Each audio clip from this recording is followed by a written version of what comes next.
Hey gang, Sally here. Hope you're having an amazing and fascinating day. I know I am. Hey, we're back with a little bit of talk about New Mexico state parks. So I think I've talked about this before. I'll try and figure out when and link that video down below.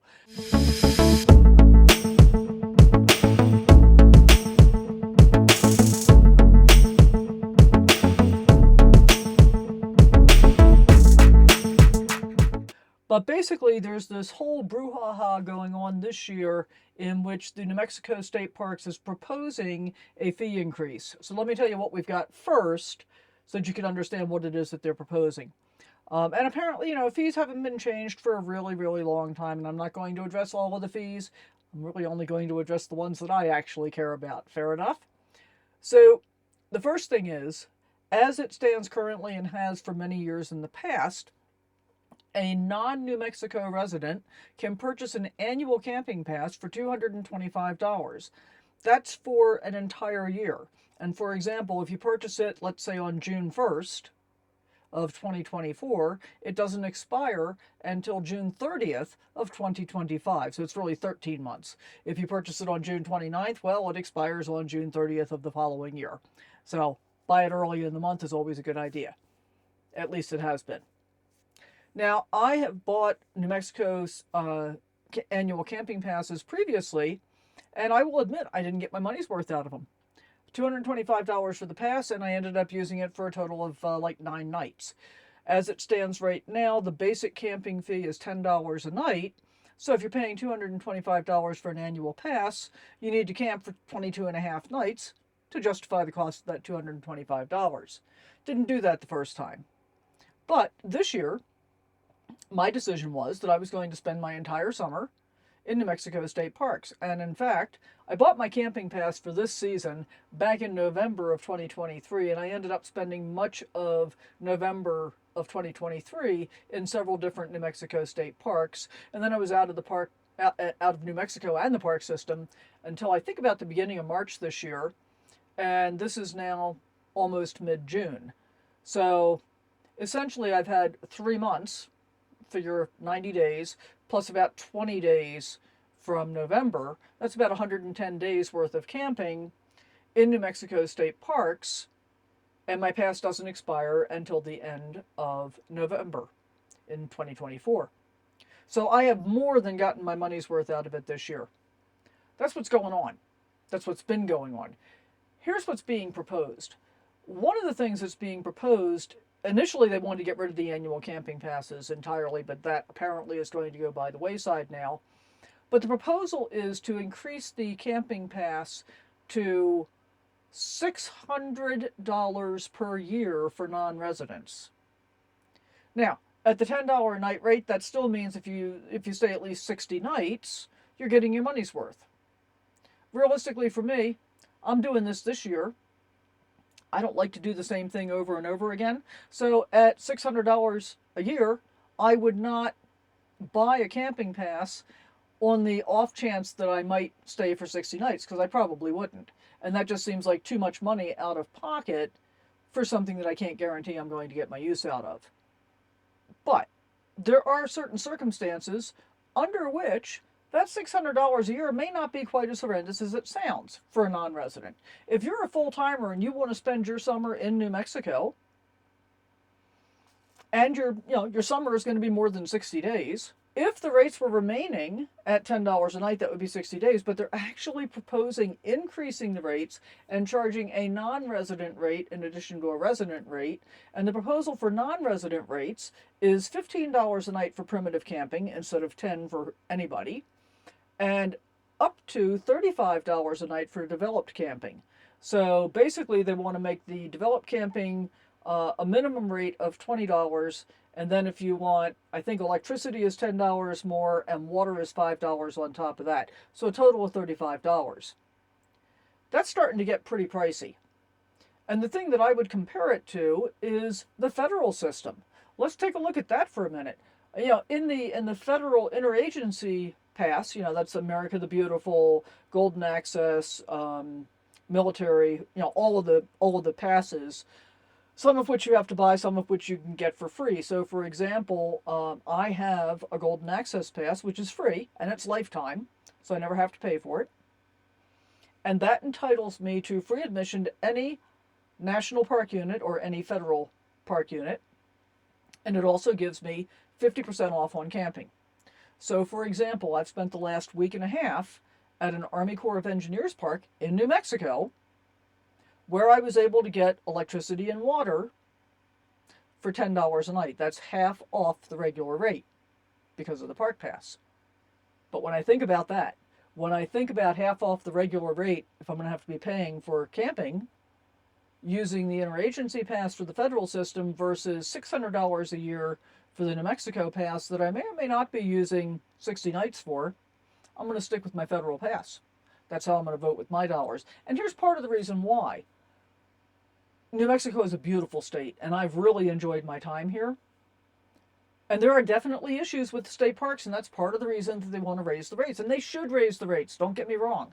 I just think a 275% increase from $225 to $600, actually it's like 274%-ish, I think that's unconscionable. I think it's way more than is appropriate under the circumstances. And part of the reason for that is all the parks are understaffed.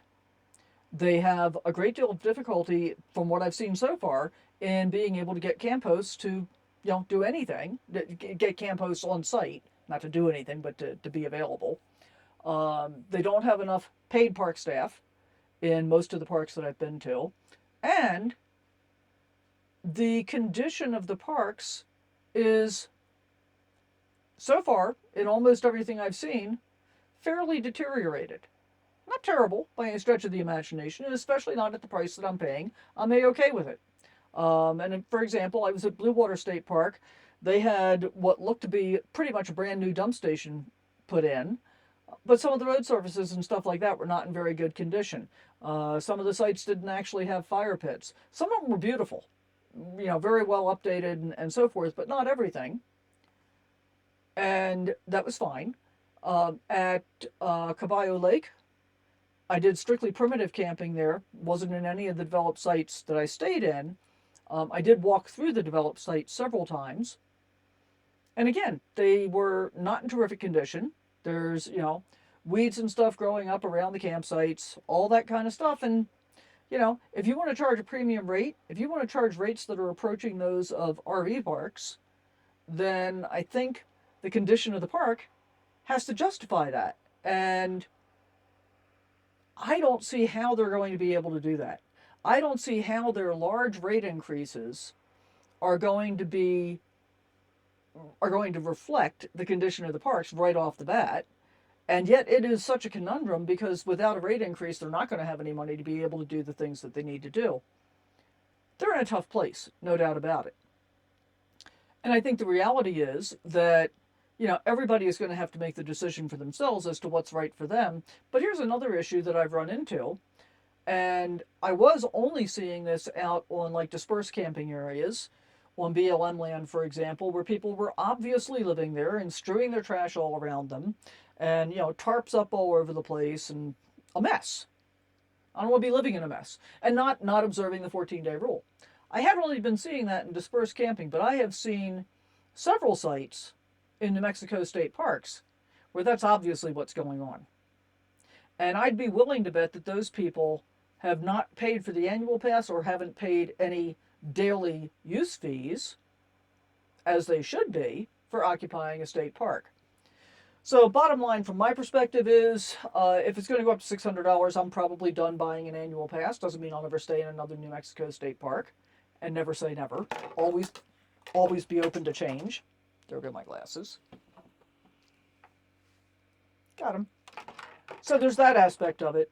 But I think that if they are going to raise the rates that astronomically, that drastically, then for me at least, I am more likely, when I'm looking for a place with hookups, I'm more likely going to be looking for a federal site if I'm going to be paying.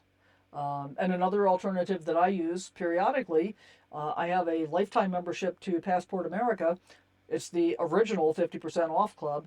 And the deal with that is that But they join the program because they're trying to get people to help fill up their RV parks so that they have more people in them, and they do it at 50% off whatever the rack rate is. So many times I've been able to find a Passport America park for $10 to $15 and, full hookups. And what I'll do is I'll go use that Passport America park instead of going to a dump station and having to potentially pay like $10 to dump, maybe have to pay for water. Most of them do have laundry facilities, so it's like I'll go stay at a Passport America park for a night, dump my tanks, fill up my water, do my laundry, do the stuff, have air conditioning if it's hot, and then move on and go back to my free boondocking style, which is what I prefer anyway. And for me, that's also part of the issue with the New Mexico state parks. They haven't been overcrowded. They're crowded on the weekends for sure once the camping season starts. But for the most part, I really prefer to be further away from people than I've been able to be under these circumstances. So I'm having fun doing it for one season. I'm not sure I'd do it in the future. I'm not sure I wouldn't. Always be open to change. That's what I always say. So there are definitely options. So Passport America is an option. The interagency federal passes are an option. Paying to dump if you need to, do that. Why not? And, part of the proposal for New Mexico state parks is pay a $10 dump fee. I don't think that's unreasonable. If you're not staying as a camper, you should have to pay for a dump station, I think, if you're coming in to use their facilities. That's just my opinion. I would love to know what you think in the comments down below. I'll put a link to the updated website for the New Mexico State Parks fee proposal. There's a lot of material there to read.